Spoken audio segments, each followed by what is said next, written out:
Bonjour à tous, on se retrouve aujourd'hui pour parler de la Aegirz. Alors je sais pas si ça se prononce comme ça, mais on va dire Aegirz Reflex RS. Alors c'est une vidéo découverte, donc c'est pas une vidéo bilan, la machine est arrivée il y a quelques jours, j'ai fait quelques essais avec. C'est pour vous parler de mes premières impressions, j'en ferai une vidéo bilan prochainement. Donc cette machine, avant de vous parler de la marque, je vais quand même vous parler vite fait de la fiche technique et du placement tarifaire. Donc c'est une machine avec un écran proche d'une résolution 8K, donc nous sommes à 29,7 microns, un volume d'impression similaire à celui d'une machine de moyenne taille comme la Saturn II ou comme la Creality Alloy Mage, un capot à charnière. Bon, globalement sur le papier c'est une Creality Alloy Mage, sauf que elle a le prix d'une Frozen Mighty Revo.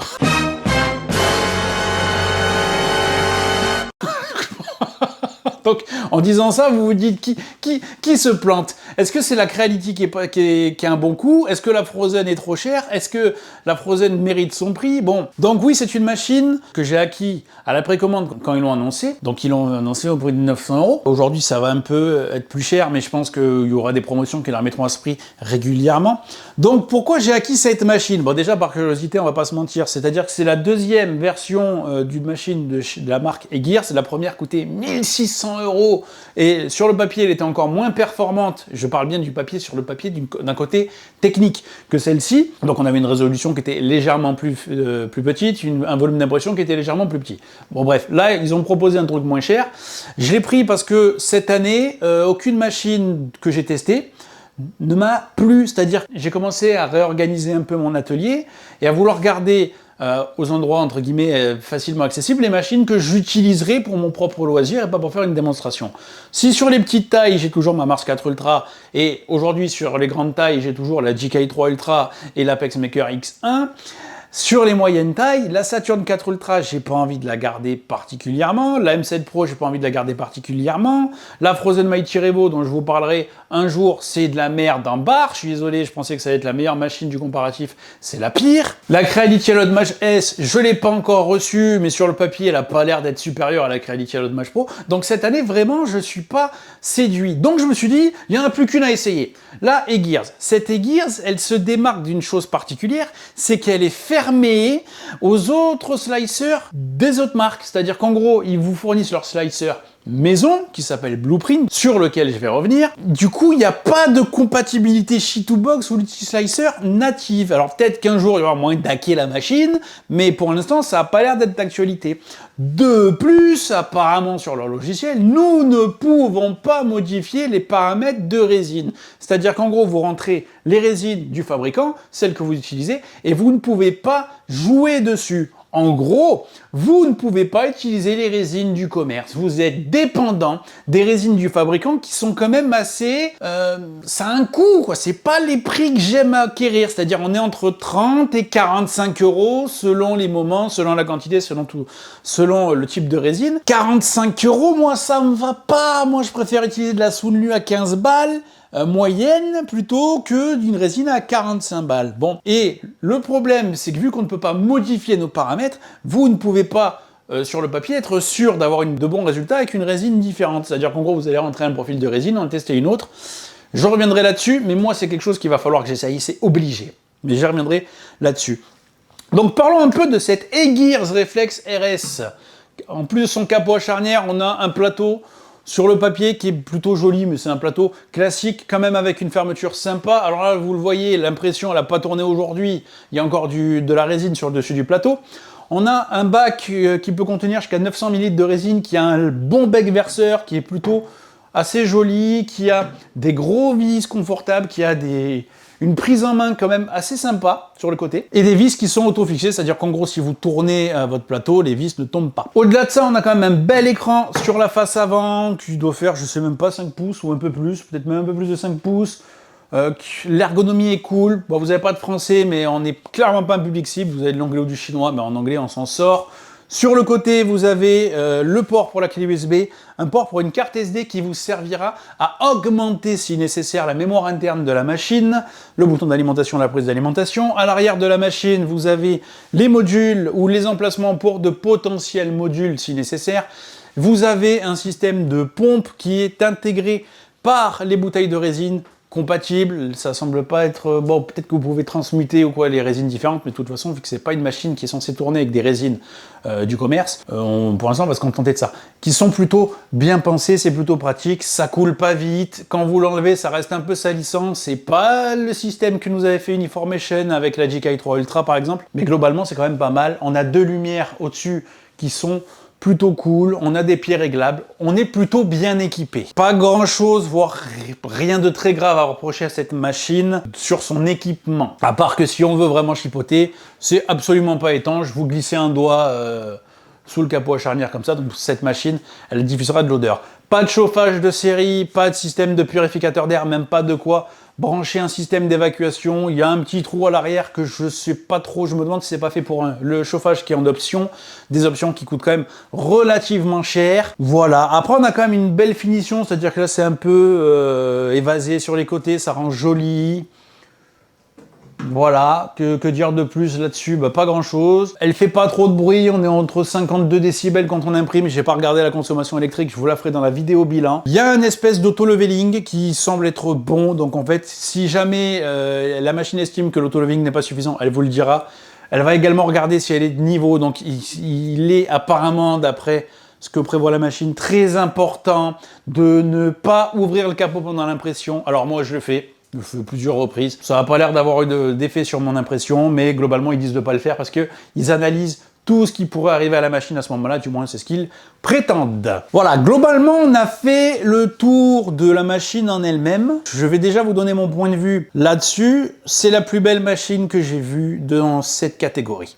J'ai pris la Frozen Mighty Revo pensant que ça allait avoir une machine qui en jette, qui était confortable, tout ça. Non. Je vous en parlerai quand j'aurai... réussi à faire des choses bien avec la Frozen Mighty Revo, pour l'instant j'y arrive pas, j'ai encore eu une machine qui a des pètes au casque, le SAV me prend encore pour une merde, donc soit je suis un gros chat noir, ce qui est pas impossible parce que j'ai d'autres problèmes avec d'autres machines, mais quand j'ai des problèmes avec des machines, le SAV derrière il est réactif. J'ai eu un problème avec un écran d'une machine Anycubic, le SAV il était là, j'ai des problèmes avec la Mars 5 Ultra, le SAV des Lego il est là, Frozen le SAV il est pas là. Bon, avant de venir à la suite, je vais vous parler de mon slicer, et je vais vous parler de ma découverte du slicer. Le slicer, c'est Blueprint. Je vous laisse avec ça, on se rejoint juste après. Une fois qu'on a lancé l'application Blueprint, vous avez le choix, vous choisissez votre machine, vous dites si vous avez des add-ons. Alors, choose application ou application, je ne sais pas ce que ça veut dire, de toute façon, il n'y a qu'un choix. Vous choisissez votre résine, et vous choisissez la précision que vous voulez avoir en 50 microns ou en 30 microns. Donc, on ouvre le logiciel qui est quand même un peu lent. On a un petit tuto. Donc voilà, le fin du tuto, blablabla, comment ouvrir, comment fermer, bon c'est bien si vous êtes débutant. Alors faites glisser un fichier, j'ai fait glisser un fichier Sylvanas de CA 3D Sculpt ou CA Sculpt exactement. L'importation a été plutôt lente, comme vous voyez le chrono dessous. Voilà, quasiment 2 minutes pour sortir le fichier. C'est quand même assez balèze. Alors après, mon PC portable, il n'est pas extrêmement performant. C'est un PC portable qui a un Ryzen 5 de 5e génération. Il a quand même 16 Go de RAM. On a une RTX 2050, alors j'ai pas vraiment regardé quelles ressources ça prend. Sur le bilan définitif, je testerai avec ma machine de guerre, mais dans tous les cas, pour un PC moyenne gamme ou même bas de gamme plus, on va dire, c'est quand même pas normal que ce soit aussi lourd. Donc une fois les fichiers emportés, alors j'ai fait un peu muse avec les boutons rapidement, donc il y a les fonctions d'orientation, jusque là il n'y a rien de spécial. Il y a un mode automatique que c'est pas ouf, c'est vraiment pas ouf le mode automatique. Vous voyez que j'ai mis le mode automatique, moi normalement je l'aurais fait mis dans le sens de la longueur du plateau, là il s'est mis dans l'autre sens donc il dépasse de tous les côtés, donc j'ai poussé le caillou voir s'il allait comprendre et en profiter pour se mettre dans l'autre sens, donc à 90 degrés. Bon bah niet, hein, il est resté comme ça, il va rien savoir. Je vous accélère quand même le temps que ça prend, parce que ça prend quand même 10 secondes d'une orientation automatique. Alors 10 secondes à chaque fois qu'on veut faire une manipulation à un logiciel et qu'on attend, je vous jure que ça peut être long pour la préparation d'un fichier. Après, j'ai fait un petit peu muse avec les fonctions d'orientation, de déplacement. Alors, je vais pas vous mentir, c'est un peu l'interface qu'il y avait sur Voxel Dance Tango à l'époque où je l'avais testé. Et j'avais pas du tout apprécié cette interface. Je trouvais pas ça très ergonomique. C'est un peu... c'est pas très intuitif. Vous voyez là, par exemple, pour le déplacement, il faut cliquer sur le carré au milieu. Vous pouvez pas juste prendre votre figurine et la balader. C'est voilà, là j'ai cliqué, c'est rien passé, là je clique, c'est rien passé, donc il faut retourner dans l'option move, c'est pas ouf. Bon après pour faire les trous, bon c'est pareil, donc les trous et le Lolo, donc Lolo il y a rien de spécial, hein, vous cochez, alors j'ai regardé vite fait, je peux regarder s'il y avait moyen d'avoir une animation ou autre. Donc on fait quand même le contrôle pour voir si tout s'est bien évidé à peu près correctement. Bon, quand j'ai vu le fichier que j'avais mis, j'ai dit ok là ça va être casse-gueule. Le fichier de Sylvanas c'est un truc que j'aurais pas fait confiance à la supporisation automatique d'un logiciel que je connais pas. Mais vu que là le but c'est de le mettre en difficulté, on va essayer. Donc après je passe sur le mode des trous. Bon. Donc il faut toujours sélectionner un fichier, il ne faut pas en sélectionner deux, sinon ça ne veut pas, bon c'est assez pénible. Donc après, vous avez qu'un seul fichier, là je me rends compte que le fichier il dépasse sur le plateau, donc il faudra que je le corrige. Donc l'orientation automatique, ça c'est pareil, c'est pas intuitif, c'est quelque chose qu'il faudra faire attention après. Donc je suis retourné là, j'ai trouvé qu'il y avait le bouton pour placer sur le sol, c'est revenu directement là-dessus. Bon, tant qu'il n'y avait pas les supports, c'était pas un problème, mais c'est quelque chose sur lequel il faut être quand même assez vigilant, même si j'imagine que ça vous le dit. Donc retournons sur la phase des trous. Alors vous voyez, si vous avez testé le logiciel Voxel Dance Tango, c'est exactement pareil. Et moi, j'aime pas trop ce concept de faire des trous, de mettre des balises. Et une fois que vous avez fini vos balises, vous appuyez sur confirmer pour qu'il vous perce les trous. Alors c'est peut-être une question d'habitude, il y en a peut-être qui trouvent ça génial, mais c'est vrai que sur Litchi et sur Chitubox, j'ai pas ça. Donc je suis assez un peu dérouté. Après en soi ça fonctionne, hein, mais c'est une ergonomie différente. Je vous ai épargné la préparation complète des fichiers, j'ai juste fait plusieurs trous, c'est pour ça que je voulais accélérer. Donc j'ai vu qu'il y avait un truc printability. Alors le problème de ce logiciel, du moins sur mon PC portable, c'est que c'est vraiment lent et ça m'a gavé d'attendre aussi longtemps à chaque fois que j'appuyais sur un bouton. Alors est-ce que c'est parce que le logiciel est apparemment relié en permanence ou en semi-permanence à un cloud, du moins c'est ce qu'il semble être. Pour l'instant, je suis encore à la phase de découverte. Donc en appuyant sur Printability, plus ou moins, il va analyser les problèmes. Bon, il m'a dit qu'il y avait un truc qui n'était pas clair, j'ai rien compris, Cap Structure Detected. Alors est-ce que ça veut dire qu'il faut le réparer? Oui, plus ou moins c'est ce qui a marqué. Je ne l'ai pas fait. Donc bon... Parce qu'à ce moment-là, j'étais tellement agacé d'avoir un logiciel que je connaissais pas. J'étais sur le PC portable dans l'atelier, j'étais pressé d'imprimer. Je me suis pas cassé la tête. J'ai soupçonné un effet ventouse, en tout cas, j'ai cru que ça voulait me dire que j'avais une cavité, un peu comme les derniers modules des autres slicers. Bon, ça n'avait rien à voir, mais j'étais pas dans un mood à comprendre les phrases en anglais à ce moment-là. Je voulais juste cliquer et imprimer. Alors, parce que c'est plus ou moins la promesse qu'on voit à 2-3 endroits, c'est que ce logiciel est censé plus ou moins tout faire tout seul. Ce qui n'est pas vraiment le cas, hein. Bon alors par la suite, je suis allé dans la fonction auto-support, j'ai laissé tel quel, j'ai rien touché. Bon, globalement c'est pareil, c'est les dimensions de vos supports et la densité. Donc comme d'hab, le chargement est sacrément long. Et là, surprise, c'est les micro-supports qu'il y avait sur Voxel Dance Tango à une période. C'est vraiment ça. Alors ça fait plein de micro-supports de merde à beaucoup d'endroits qui sont non obligatoires. J'avais pas envie de me prendre la tête à tout enlever manuellement parce qu'en plus avec le logiciel qui était lent sur mon PC, j'avais pas envie. Donc là il y a marqué fusing, j'ai rien compris, je sais pas trop ce que ça veut dire. Donc dans le doute j'ai pas touché. Est-ce que ça veut dire que c'est un truc pour lisser la peau? Aucune idée. Et là j'ai lancé la fonction de slice et ça a été super long. Donc vous voyez le chrono, ça a pris environ 11 minutes pour slicer le fichier. Alors quand je dis slicer, il ne suffit pas de l'envoyer dans la machine, c'est-à-dire le préparer pour être envoyé. Et après, il y a encore l'envoi soit par clé USB, soit par le cloud. Alors je me suis approché de la box à ce moment-là. J'ai appuyé sur tous les boutons parce que le slice se fait en arrière-plan pour voir si je pouvais pas accélérer ou faire autre chose. Parce que je sais pas si le slice dépend du cloud ou si c'est juste le logiciel qui prend des données mécaniques avant de l'envoyer. Mais c'était extrêmement long. Je vous dirai lors du bilan si j'arrive à gagner du temps là-dessus. Puis une fois que j'ai slicé, j'ai envoyé l'envoi via le cloud ou via le Wi-Fi si vous préférez de la machine. J'aurais pu l'envoyer par clé USB, mais au point où on en était. Donc là, je me suis mis quand même à côté de la box, mais la machine, elle ne l'est pas. Et ça a quand même pris 5 minutes pour envoyer le fichier. J'ai pas encore bien réussi à analyser si on pouvait accélérer cette vitesse en rapprochant la pièce de la box ou pas. Mais pour l'instant, c'est vrai que slicer et envoyer un fichier, ça m'a pris quand même un peu de temps et ça m'a un petit peu épuisé. Voilà, donc vous avez pu voir, donc ça reste une expérience courte, c'est-à-dire que j'ai testé sur le PC portable qui est là, ma box est à l'étage, la machine est connectée en Wi-Fi, le PC portable n'est pas performant comme je vous ai dit. Est-ce que sur un PC plus performant ça serait mieux? Mais bon, dans ce cas-là c'est un peu dommage. Est-ce qu'avec une meilleure connexion ça va plus vite parce que c'est peut-être un logiciel qui est en cloud en permanence? Je ne sais pas. En tout cas c'est ce que certains prétendent. La machine n'a pas de port Ethernet. S'il faut être en cloud, c'est dommage de ne pas le proposer. C'est vrai que c'est pas grand-chose. Bon, du coup je vais mettre un répéteur Wi-Fi pour augmenter mon signal. J'attends d'autres bouteilles de résine pour faire plus de tests parce que vu que la résine est propriétaire, j'en ai commandé, elles sont pas encore arrivées. J'ai testé avec la résine offerte avec la machine. J'en ai déjà bouffé un bon tiers. Donc la pièce est sortie, elle est séchée, elle est lavée. Je vous montre en live ma réaction sur mon impression que j'ai fait à 6 h du matin avec ma femme. Je vous laisse avec ça.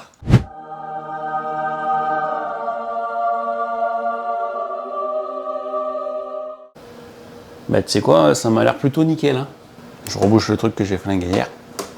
Par contre, ça c'est normal ça, le dessus qui reste plein de résine comme ça, c'est dégueulasse. Putain. Ça pèse un âne mort. Ben, en vrai, pour l'instant, rien à dire.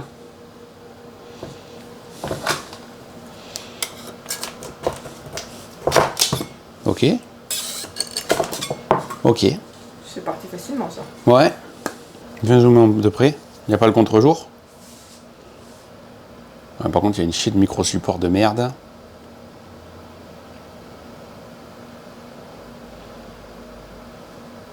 Ça sent pas bon du tout, cette résine. Ne filme pas ça. Filme pas ça, il y a toutes les merdes blanches. Ouais, bah non. Oh putain, c'est quoi ça? Super dur. Normalement, ce sera résistant. Oh, bah ça va. Bah, c'est une blindée de traces de support, alors machin. Bon, après, c'est une base. Peut-être qu'ils s'en foutent, mais ça donne pas. Ouais, bah non. Là, c'est super dur aussi. Mais non, je suis désolé, c'est de la merde. Non, les supports sont incassables. Ouais, t'avais peur qu'il soit tellement petit. Non, c'est de la merde, en fait, c'est trop exposé. C'est trop exposé. Putain, les machins, tu peux rien y faire. Allez, c'est bon, coupe, ça m'a gavé. Mon wash est en complète décontamination. Donc il y a de la résine que j'ai commencé à faire dégager, qui a commencé à solidifier dedans, donc ces espèces de résidus blancs que je vais transverser dans les jours qui viennent. Mais après je l'ai mis dans un deuxième wash à ultrasons qui a commencé à tout nettoyer, donc les machins blancs vous les voyez plus derrière. Non, voilà, pour l'instant mon a priori c'est non. En fait si tu utilises une résine propriétaire, t'es pas censé avoir de traces de support. Alors, on peut bidouiller dans le slicer les supports, mais je suis allé dans les paramètres de base. Ok, le fichier, il est casse-gueule, mais c'est pas normal en fait. Non, si tu fais une résine avec les meilleurs paramètres, moi je pense qu'il y a une surexposition. Les supports sont très durs, donc sur les prochaines pièces que je ferai, j'essaierai de jongler un peu sur la densité, etc., voir si effectivement ça va. Mais je vais vous montrer la pièce en gros plan. Il y a des marques de support et les supports sont quand même très fins. C'est pas... Alors, ok, peut-être que si je les avais enlevés au scalpel, tous, ou à la pince, mais non. Non, il y a des marques, elles sont toutes petites les marques, mais il y a des marques. Et en fait, si c'est pour faire ça, laissez-moi utiliser mes résines, quoi. Laissez-moi faire mes tests de calibration. Je ferai des tests de calibration avec cette résine, parce que peut-être, et avec cette machine, parce que peut-être simplement qu'ils vous fournissent leur résine, ils te font croire que c'est les meilleurs paramètres, et que non, en fait, il y a moyen de faire mieux. Bon, après, en 30 microns, c'est vrai que c'est parfois difficile. Ça pourrait être pire, hein. Ça pourrait être complètement pire. Donc il y a pire, c'est sûr qu'il y a pire. Mais c'est promesse non tenue, quoi, j'ai envie de dire. En tout cas, avec cette résine-là, il y en a peut-être des résines de plus haute qualité. Il y a les traces de couches. Je suis désolé, il y a des traces de couches. J'ai jamais vu de moi, j'ai jamais de traces de couches quand j'imprime avant. La cape est pas belle. Donc non. Non. C'est pas une machine destinée à ceux qui ont de l'expérience en impression résine. C'est dommage parce que aujourd'hui, si je peux utiliser, que ce soit Shitubox ou Litchi, que je peux utiliser mes résines à moi, cette machine, je la garde. Alors, elle a pris 19 heures pour imprimer tout ça. En tout cas, c'est ce qu'elle avait estimé. Ça a fini en 15 heures. 15 heures en 30 microns sur une pièce de cette taille-là, c'est pas la machine la plus rapide, mais on n'a clairement pas un ACF. Et clairement, moi, ça me va. 15 heures du 30 microns, ça veut dire quoi? Ça veut dire autour de 8 heures du 50 microns pour une pièce comme ça? Ça me choque pas! Allez, c'est sûr que ça serait... Il faudrait que je fasse mon test de la Tour Eiffel, mais la Tour Eiffel, mes paramètres sont toujours surexposés, je peux pas régler l'exposition, donc j'ai du mal à me rendre compte dans des conditions réelles du temps que ça pourrait prendre. Mais en moyenne, ça, je pense que je le sors sur une Saturn 3 Ultra en 6 heures. Sachant que c'est sur des supports, ça doit faire 18 cm, même peut-être un peu plus, 7-8 heures. Donc en fait, on est quand même sur des temps d'impression en 50 microns qui sont pas trop déconnants, je pense. Je vous le dirai ça sur la vidéo bilan, je ferai des tests plus approfondis pour me rendre compte des choses. Donc c'est pas si lent que ça, en fait. Après, ça dépend peut-être des résines, je sais pas, j'ai pas vraiment regardé la résine qu'ils m'ont envoyée, dans quelle gamme on se situe. Est-ce que c'est une résine justement high speed? J'en sais rien. Est-ce que c'est une résine haute résolution? J'en sais rien. Si ça se trouve, c'est de la Taug. J'en ai aucune idée. Donc tout ça, il va falloir que je le voie. Mais pour l'instant, je suis vraiment pas content. Non. Alors faut poncer. C'est pas grave. Il y a pire. Quelqu'un qui a jamais fait de résine, qui veut pas s'emmerder à calibrer sa résine, qui va pas beaucoup imprimer, il sera peut-être content. Mais moi, non. Moi, à partir du moment où tu m'empêches de régler un truc, t'as intérêt à pas te planter. Si tu me donnes l'écosystème d'Apple et qu'il est ultra lent parce que il y a plein de trucs pour t'empêcher de bidouiller, mais qu'en fait ils te font croire que c'est pour aller plus vite qu'un Android et en fait l'Android va plus vite, non, j'en veux pas de ton Apple. Je veux pas iOS, je veux Android. Voyez ce concept, ça me va pas moi personnellement. Et ça me fait chier pour le moment parce que je veux garder cette machine qui est aujourd'hui la plus belle que j'ai, la plus... Au niveau du capot confortable, la résine qui reste sur le plateau, ça m'emmerde. Voilà. Le système de pompe pour un bac d'un litre, je m'en fous. Mais pourquoi pas. Aujourd'hui, putain, j'arrive pas à trouver l'imprimante résine que je veux. J'arrive pas à trouver mon coup de cœur. J'arrive pas à trouver une imprimante résine de moyenne taille qui est à la fois confortable et performante et pratique et fiable. J'ai pas trouvé ça cette année et ça me fait chier. Voilà. Et cette Gears, on a une interface qui monte la température. Elle gère pas le chauffage. Par défaut, elle montre le degré d'humidité, quel intérêt, j'en sais rien, mais il y a quand même un souci du détail dessus. On a quelques paramètres qui servent pas à grand chose, on n'a pas de français, mais c'est quand même réactif, c'est fluide. Je suis dégoûté. Bah déjà parce que c'est une machine que j'ai payée, elle est pas mauvaise, mais je suis pas le client ciblé. Voilà. Maintenant, comme je dis, vous aimez le modélisme, vous n'avez pas beaucoup de temps à vous consacrer à l'impression 3D, vous voulez pas vous faire chier au réglage, tout ça. Vous allez imprimer 2-3 pièces par mois et vous êtes quelqu'un qui est prêt à mettre l'oseille parce que vous allez payer des résines chères. Pourquoi pas? Je vais vous dire la clientèle ciblée.